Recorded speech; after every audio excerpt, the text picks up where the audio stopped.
8:19 recibimos ahora a la congresista Silvia Montesa, quien es presidenta de la Comisión de Economía y miembro de la bancada de Acción Popular. Señora Montesa, buenos días y bienvenido a RPP. Muy buenos días, gracias por la invitación, un saludo muy cordial a toda la representación nacional por intermedio de ustedes. Bueno, hemos visto que Acción Popular votó ayer de una manera dividida. 4 votaron a favor de la censura, 5 contra, 3 se abstuvieron y 1 no emitió voto. Sí, nosotros cuando tenemos que ver un tema y para ir a la votación siempre nos hemos reunido, pero bueno, ayer no tuvimos esa oportunidad porque la mayoría estábamos fuera, no tuvimos una reunión con el vocero también estaba en un lugar donde no entraba la señal, por eso se dejó al voto libre. O sea, ni siquiera por WhatsApp, digamos, hubo un acuerdo, porque era una votación importante. ¿Usted cómo votó? Bueno, yo en abstención. ¿Y por qué? Porque creí conveniente, bueno, aparte de todo lo que se dice del ministro, ¿no? De todo lo que se le está diciendo, de los delitos que está cometiendo, vi de que el Ministerio Público es el que tiene que investigar. Estamos tan, como le digo, la población está un poco cansada de tanta censura, de las vacancias. Es la primera censura, ¿no? Los otros han renunciado. Estamos hablando de 10 cambios, pero 10 cambios que tienen que ver con la poca idoneidad para el cargo. Ahora, nosotros no estamos hablando de delitos, eso definirá el Ministerio Público. Pero lo cierto es que ustedes tienen una responsabilidad política frente a la actuación de los ministros, ¿no? Claro. Entonces, un poco que lo dejé abierto y dije, bueno, ya pues que la población y las autoridades que tengan que intervenir en esto, pues digan si es realidad, es verdad todo lo que se está diciendo, ¿no? Pero, ¿qué le pareció a usted, congresista, buenos días, la gestión que tuvo el ministro Gallardo, en la cual definitivamente hubo una priorización por temas sindicales y, por ejemplo, no hubo una, digamos, preparación adecuada hasta el momento, una estrategia de retorno a las clases presenciales? Y bueno, también, por supuesto, están estas situaciones lamentables, por ejemplo, la filtración del examen docente, su silencio ante la contrarreforma universitaria. ¿Eso qué opinión le merece? Bueno, yo creo que el presidente de la República tuvo que poner personas más que conozcan el sector, con experiencia, con un perfil reconocido. Entonces creo que eso es la debilidad. ¿Y el señor Gallardo no cumplía esas condiciones, no conocía el sector? Bueno, conoce, pero con todas las cosas que se está diciendo, con todos lo que se le ha imputado, pues un poco que desmerece, ¿no? ¿Y eso no era motivo para una censura, para usted? Bueno, como vuelvo a repetir, yo lo dejé abierto, que las autoridades se encarguen de investigar, ¿no? Claro, y por la institucionalidad también del país. ¿La institucionalidad en qué sentido? O sea, la institucionalidad obviamente es un tema que hay que, digamos, sostener, pero las personas cometen errores y en este caso el señor Gallardo desde el día 1 lo ha hecho. O sea, por eso, abstenerse puede estar uno a favor o en contra, pero abstenerse significa ponerse de costado frente a esta decisión, ¿no? No, bueno, se habla tantas cosas, se dice de toda la problemática que existe en el sector educación, que sean el Poder Judicial, el Ministerio Público, quien tiene que investigarlo, ¿no? Entonces ya hay mucha inestabilidad política en el país, que eso nos está haciendo mucho daño. Pero usted mismo dice que el señor Gallardo no tenía las credenciales, la experiencia, pero vota en abstención. ¿No es una contradicción de su parte? No. Bueno, el señor Gallardo sé que es un profesional, quizás no dio la talla para el ministerio y creo que esta responsabilidad también le corresponde al presidente de la República de no poner personas adecuadas. Bueno, fuera de ese voto hay otro que ha tenido usted que emitir, que es el relativo a la solicitud formulada por el Ejecutivo de concederle facultades delegadas para legislar en materia económica, fiscal, financiera. Ustedes le han dado finalmente facultades, pero acotadas, y no quizás las más importantes para él, como la posibilidad de aumentar ciertos impuestos, por ejemplo, en materia de minería. Explíquenos cuál es la reacción que ha habido por parte del Ministerio de Economía hasta ahora y cómo se presentan las relaciones entre ustedes, Congreso y el Ejecutivo en esta materia. Mire, nosotros como Comisión de Economía hemos trabajado en las facultades porque fuimos la segunda comisión, la primera fue de Constitución. Tuvimos varias reuniones con Constitución para poder sacar un solo dictamen, pero aportamos, ¿no?, varias cosas de acuerdo a las facultades, pero no nos pusimos de acuerdo en varias cosas que la Comisión de Constitución tenía otro concepto y nosotros teníamos otro. Entonces, por eso es que salió un solo dictamen. Cuando nosotros en Economía quisimos enviar nuestro segundo dictamen como Economía, pues no tuvimos el quórum en la comisión cuando hicimos la reunión. Algunos congresistas no se hicieron presentes. No se hicieron presentes. ¿Por azar o por la voluntad de sabotear un nuevo pronunciamiento? Bueno, ya yo no puedo decir qué es lo que pasó ahí. Bueno, ya cada uno responderá, ¿no?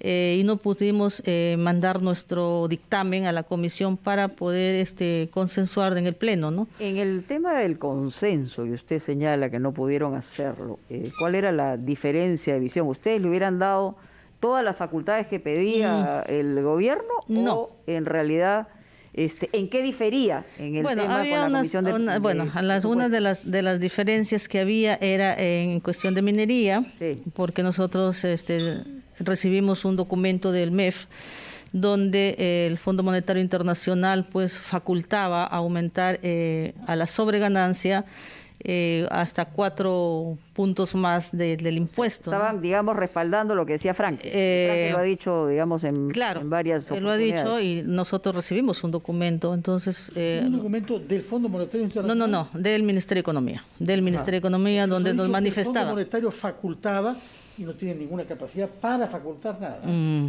Puede recomendar. Bueno, opinaba y recomendaba, ¿no? Recomendaba que se podía aumentar, ¿no? Entonces, como se recomendaba, lo que señalaba, lo que ha dicho el propio ministro de Economía, es que como que había un espacio en la evaluación para un incremento tributario, ¿no? Eso es lo que mostró, por lo menos la primera página. Nosotros no tuvimos la suerte de leer todo el documento. Claro, creo que nadie se ha tenido la suerte de leerlo, pero sí nosotros recibimos ese documento y vimos que como los metales han subido, ¿por qué no aplicar unos puntos más, ¿no?, de impuesto?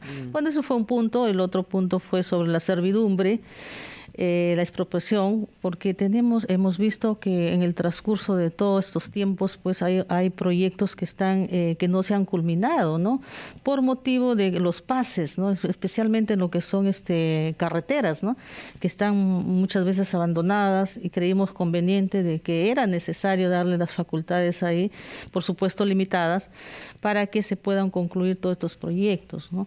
Entonces eso fue otro punto que no llegamos a un consenso. El otro punto fue del Banco de la Nación, que quería que el Banco de la Nación se le dé facultades para dar préstamos a las pequeñas empresas, ¿no? Porque el Banco de la Nación pues llega a nivel nacional, a la parte rural, y creímos conveniente que se le dé ciertas facultades, ¿no?, con ciertas limitaciones también, ¿no? Y se rechazó también eso. Claro, eso sí, ¿no?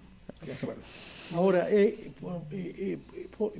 por una parte el ministro Franke ha hecho saber que van a tratar de volver a presentar esas reformas ya no vía facultades delegadas, sino a través de un proyecto. Ley, ¿no? Claro.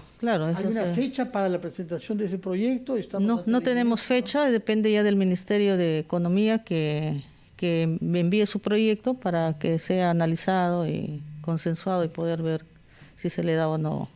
Ahora, se aprueba o no ese proyecto. Muchos críticos de estas facultades insistían en que la prioridad debía ponerse en esta situación de relativa precariedad de nuestra recuperación económica en la lucha contra la ilusión y la evasión, que hay muchísimo dinero que no se paga y que se puede pagar en nuestro marco normativo si el Ejecutivo es más riguroso en eso. Quisiera que nos explique qué es lo que se ha decidido respecto de eso y qué es realista pensar en la eficacia para evitar tanta evasión fiscal y tanta ilusión. Nos lo contestará después de una breve pausa, por favor.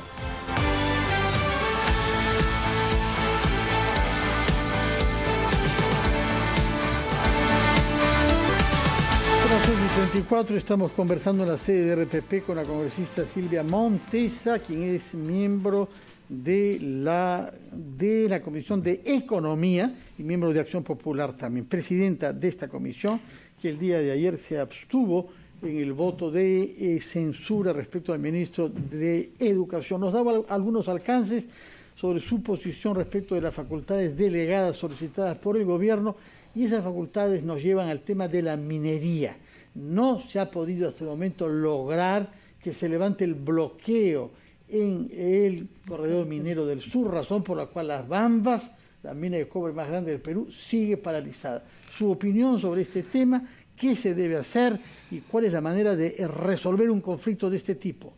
Bueno, yo creo que ahí faltó comunicación entre el pueblo y la minería. Yo creo que el pueblo un poco está también renegado con la minería por motivo de que el Estado no está llegando a ellos. Ellos se sienten un poco maltratados porque les falta carreteras, les falta infraestructura en educación, en salud, les falta canales de eso también es un problema del Estado. Es un problema del Estado también, proveído, ¿no? las herramientas. Exactamente. O sea, no es solamente cargar sobre una empresa, sino tiene que ver con el rol del Estado, ¿no? Por y en supuesto, eso estamos hablando. Creo que ambos tuvieron que trabajar la parte social, ¿no? Eso es muy importante, trabajar la parte social, y bueno, ahora estamos viendo estos problemas y qué más se presentará, ¿no? Más adelante. ¿Cuál es la salida, según usted? Bueno, yo creo que no debe agotarse el diálogo, y ahorita están las carreteras bloqueadas, deben conversar con los líderes y ver cómo levantar esta situación, ¿no?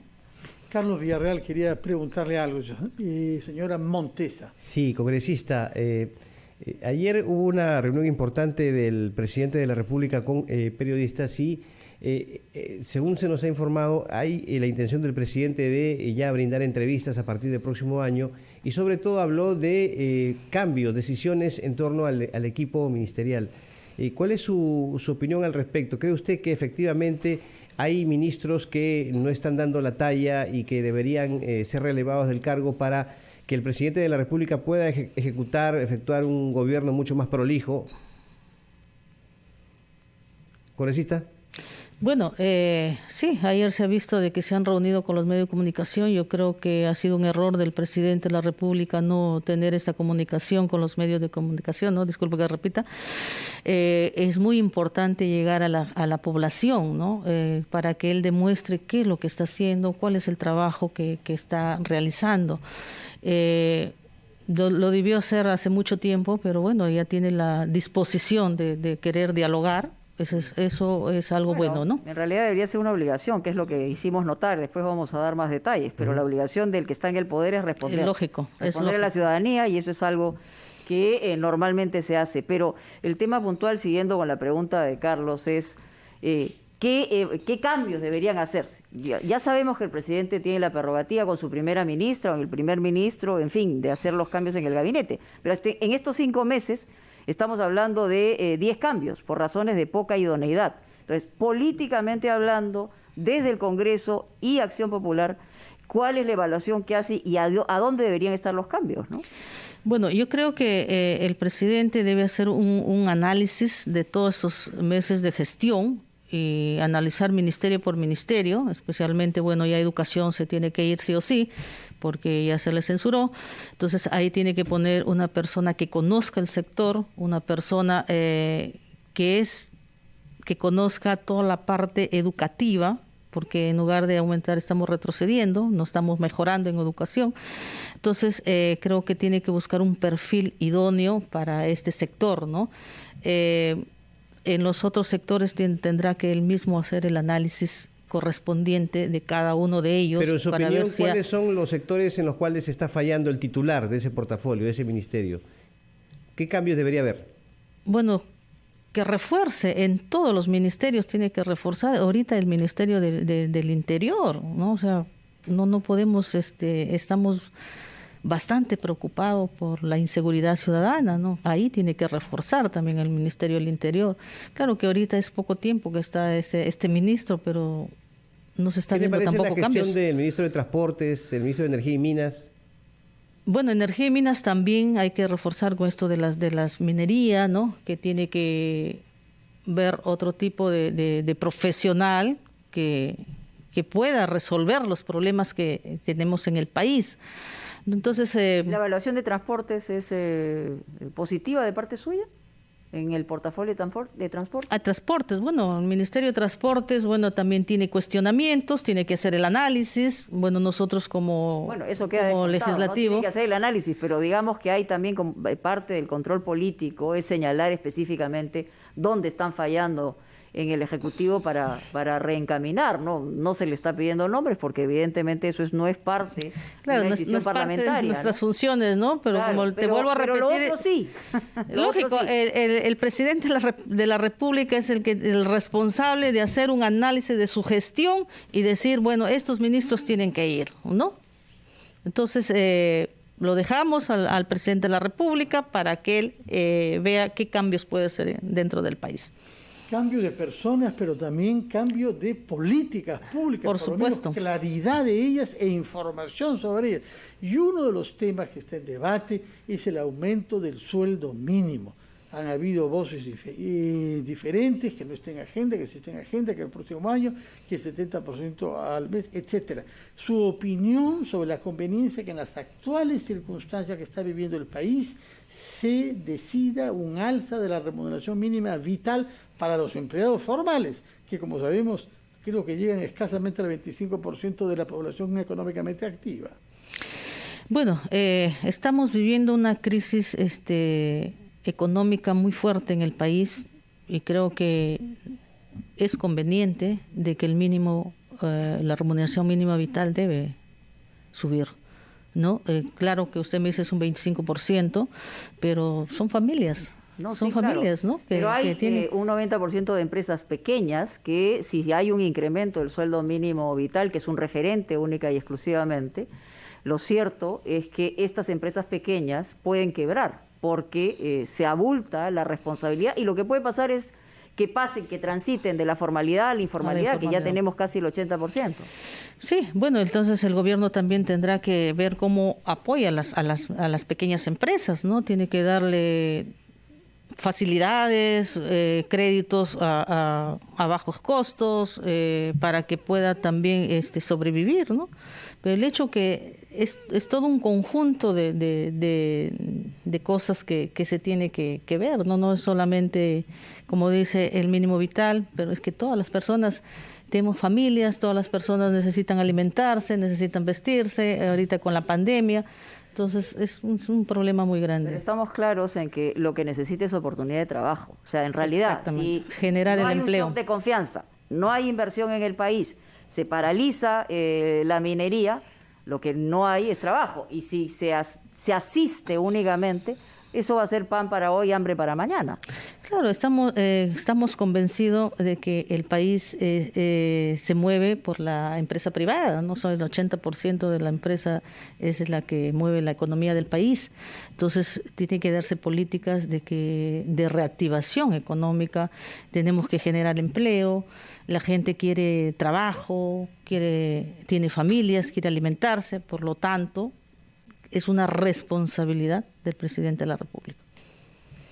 Bueno, y muchas gracias por su presencia acá, señora Montesa. Recuerdo que usted es la presidenta de la Comisión de Economía y en esa calidad, hasta por lo menos julio del próximo año, la tendremos que escuchar para saber qué es lo que recomienda el Congreso de manera que se consolide la reactivación de nuestra economía y se cree un empleo digno para cada vez más peruanos. Muchas gracias por su presencia acá, que tenga buenos días y felices fiestas de fin de año, señora Montesa. Muchas gracias y bueno, de igual manera una feliz Navidad, que esperemos que el próximo año pues empecemos un año mejor y con un presidente pues con más claridad sus ideas y pueda gobernar mejor. Gracias. Ojalá por esos deseos que nos expresan para el próximo año. Vamos a ir a una pausa, escuchar a los anunciantes de RPP antes de retomar ampliación de noticias.